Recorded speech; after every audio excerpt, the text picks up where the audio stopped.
सही।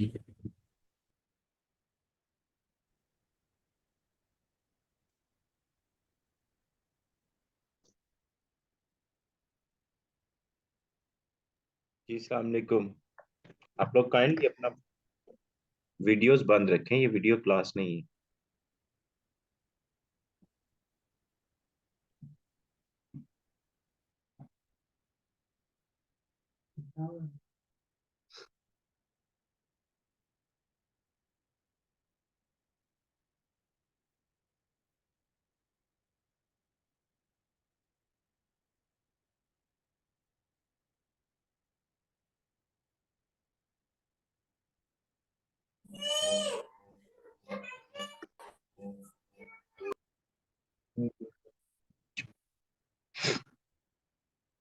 जी डॉक्टर हाशिम न्याजी साहब, आपने हैंड रेज किया, खैरियत?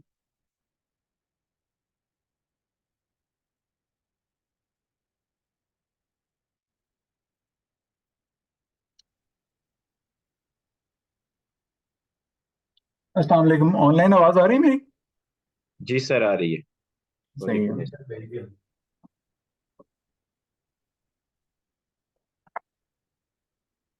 कैसे हैं आप लोग? अल्हम्दुलिल्लाह ठीक ठाक सर। जी अल्हम्दुलिल्लाह अल्लाह सर। का सब बेताबी से वेट कर रहे होंगे कि रिटर्न की डेट बढ़ जाए, ऐसा है? सर बढ़ेगी कि नहीं? बढ़ जाएगी, बढ़ जाएगी।